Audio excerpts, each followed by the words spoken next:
Hi, my name's Chris Spencer. Welcome to Gatra Farm Holiday Lodges.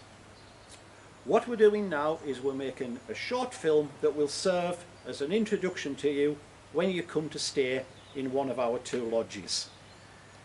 The lodges here are Blakefell is the nearest one and Knockmerton is the farthest one away. If you arrive in more than one car, there's ample car parking up the end beyond Knockmerton. The idea of putting this short film together is it does away with the fact for the need for us to be here to actually meet you on your arrival. There will be ample time to introduce ourselves to you during your stay. It just means that you can arrive and slot straight into your holiday, understanding how everything works. Right, if we come on through into Blakefell Lodge, I'll just ask that if you leave the door open, please put it on the hook here and then it doesn't blow around in the wind. I would, however, ask that in the evenings close the door because there's a working farm next door, there's dogs there and we don't want any surprises. When you arrive, once through the gate, if you move to your right, you will find a light switch and a key safe.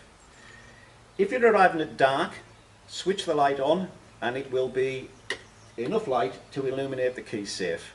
You will have been sent a code for the safe in advance. You simply press those numbers, open the safe, retrieve the key. Then you can put the same code in again to close the safe and clip up the lid to keep the weather out. This switch, as well as switching on this light, switches all the outside lights on along this wall, so you'll have enough light to see your way up to the door. Before we move up to the chalet itself, while we're here, it's worth noting this area. This is all your recycling and your rubbish bins. The blue bin down in the bottom corner is the compost bin, and once inside the chalet, either on the worktop or in the cupboard under the sink, you'll find a small bin with a liner in it for your compostable waste. Once the bag is full, simply tie it and put bag and all into that blue bin. We then take it and put it on our compost heap. Over here there's a box with some kindling sticks in and some fire lighters. We'll talk about the wood stove in a short while. As we come into the chalet, the first thing I would point out is the two different banks of light switches. The bottom three lights control all the outside lights. There's overhead lights here above the balcony. There's outdoor lights over there on the walls, and then there's some coloured marker lights up the side of the balcony as well, and they're all controlled from these switches. The outdoor lights on the wall outside operate two-way with a second switch out where the key safe was on the wall. When we come in, I'll just point out to you now that everything that we're talking about in this video and more is contained in these information folders. There's operating instructions for appliances, there's details of how to light the wood stove if you're not familiar with that. There's also lots of recommendations of places to go, places to eat, our favourite pubs, the ones we feel we can recommend, and ideas for days out and walks. So it's worth reading these. If you want to watch one of the DVDs during your stay, the second button down on the remote brings up a menu on the main screen. And your second option down on that menu, if you click OK, it will then switch to the DVD. So providing the DVD player is switched on, you can then watch your film. If then, to get back to television, it's the same button, brings up the menu again, go for the top option which says satellite TV, press OK again, and you're back onto the main TV channels.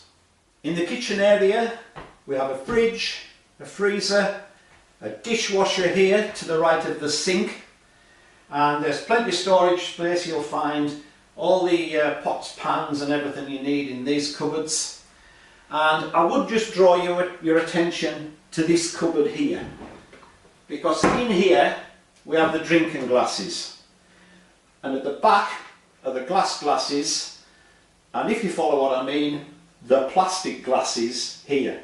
These are for the hot tub. Please do not take glass out anywhere near the hot tub. Use the plastic glasses. These glasses were sold to us on the premise that they were dishwasher friendly, and they're proving not to be. So could I just ask that you rinse these through by hand as opposed to putting them in the dishwasher.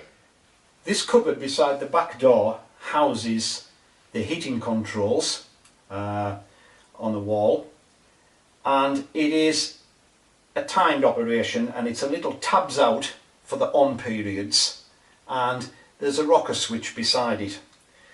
The rocker switch, when it's in the up position, the heating is running on timed according to how you've set the tabs. In the central position, everything is switched off, and when it's down, everything is constantly on. Also in this cupboard, the stop tap is housed under this little flap in the floor, and the electricity trips are on the wall above the shelf. Now occasionally you may find that if a light bulb goes, it trips out one of the circuits.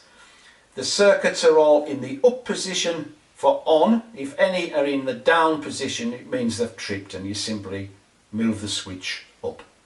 Another feature of the heating system is this boost button. To activate it, you simply press the boost once, and then a second press will give you a quarter of an hour, another press half an hour, then an hour, and then 2 hours of heating. This overrides the time switch that we just talked about with the tabs on. After it has cycled through whatever you've set it at, it will revert back to the timed on the main control. Again, can I ask that any switches that are on when you arrive, like the water heater switches here, you leave them on. They all run 24/7. The only exception to that is the towel rail switch. If you want the towel rail in the bathroom on, independently of the central heating, the switch is outside the bathroom door. All the bedrooms in the lodges here at Gatra Farm have built-in wardrobe space.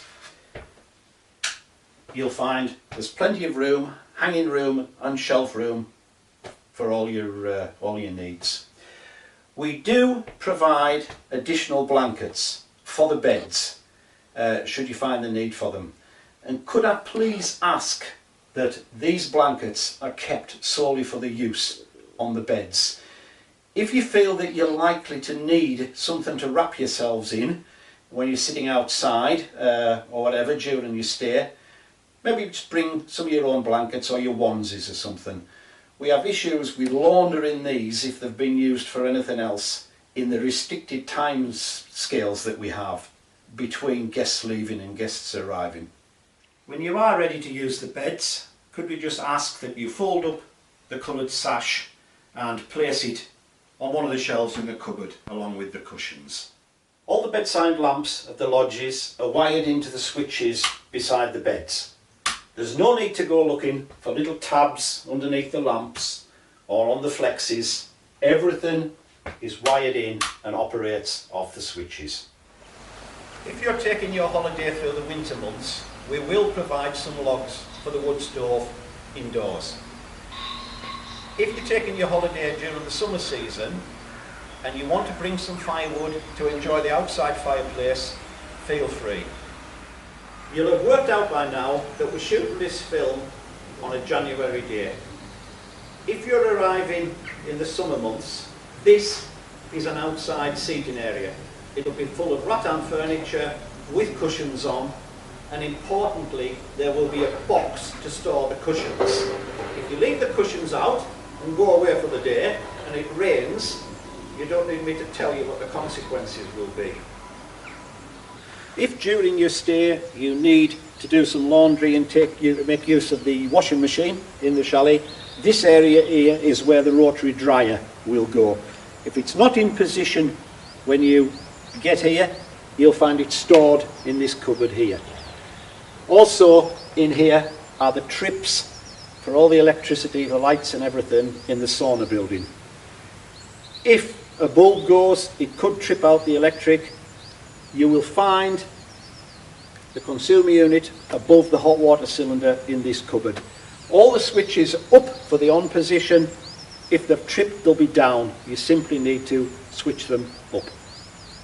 Moving up the decking towards the hot tub, it's a good time to point out that this decking can be very slippery in wet weather and in winter, especially if we get a coating of ice on it. So beware, always watch your footing. We will do whatever we can in terms of putting salt and things on here to keep it as safe as possible. Okay, over to the hot tub, which I'm guessing is one of the prime reasons that you chose us as a holiday location. First thing to do is lift the lid. It's easier with two people, one on each corner, but one person can do it. And it's a case of up and over with the first half, hand under here, and the whole lid on its cradle up to the wall. Over to the hot tub controls. This panel here is the control panel, and there are 4 functions. No need to bother with the switches here on the right, that's the temperature, and we keep this set at 39 degrees. So don't touch those. Over this side, the bottom one is the lights. That switches the underwater lights on, and different pressings of this give you different rotations of colour, etc. from the lights. The one above is the jets. This is a 2-phase switch. Pressing it once puts them on low. The second press puts them on high. Once you have the jets running, these buttons, there's 3 buttons located on the rim of the tub. They turn on and off the different banks of jets. This one here does the waterfall, and the other 2 do the banks of jets underneath them. Each of the jets in itself turns and has an on-off position. So once in the tub, if you find some of them aren't working, if you get hold of the rim of the jet and turn it onto the on position, you'll find it does. To close the lid, it's basically a reverse of the opening procedure. 2 stages. First stage, second stage. Centralise it on the bar on the centre seam of the lid. And finally, check the skirts to make sure that none of them are tucked underneath and allowing the heat to escape. The law requires that I monitor the chemical levels in the hot tubs at least twice a day and keep a record of them. So I will let myself in probably around 8:30 to 9 o'clock in the morning, and again around 4 or 4:30 in the afternoon. I won't disturb anyone, I'll simply come, do the monitoring and disappear again. But the 2 most important rules from our point of view is no glass drinking vessels out here. Use the plastic drinking vessels that are in the cupboard in the kitchen area. And secondly, no false tan or makeup. Please shower before using the hot tub if you've got false tan or makeup on, because it comes off in the water and it means an instant need to change the water, and that's going to impact on the enjoyment of your stay. The hot tub is switched on 24/7, and you will hear it running through its cycles of pumping the water through the heaters, and it'll go quiet for a while and then you'll hear it kick in again. This is perfectly normal. Just before we go into the sauna building itself, these 2 lights directly above the hot tub, the switch for them is just through this door on the same bank of switches as we've got for the sauna lights themselves. The sauna itself has a pull-push door on it, and if we go in and look at the controls, So the sauna stove is here in this corner.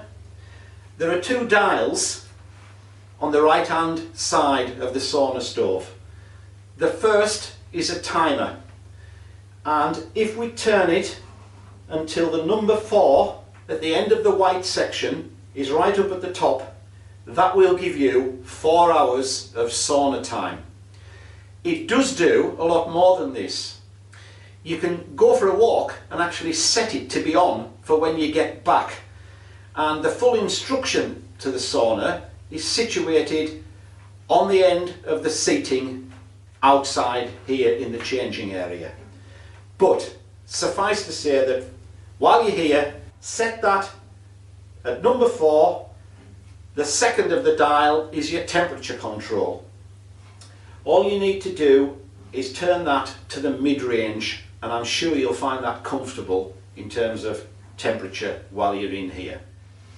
You then can switch on the main switch outside the door and wait about 45 minutes, an hour at the most, and the sauna is ready to go. What you do then is, having put some water in the bucket on the side, use the ladle, sprinkle a little bit of water over the stones, over the hot stones. You're not trying to create lots and lots of steam. You're simply moistening the air in the sauna itself. So you don't tip lots on. If you do, it just runs right through and forms puddles on the floor. Sprinkle a little bit on and watch it evaporate. The slider up in the top corner here is set to the open position. Leave it like that. That allows the air in the sauna to circulate back out into the room, and it draws it in again under the stove, and it keeps the sauna up to temperature. And when you've finished your sauna bath, all you need to do is switch this switch off again, and the sauna will cool down on its own.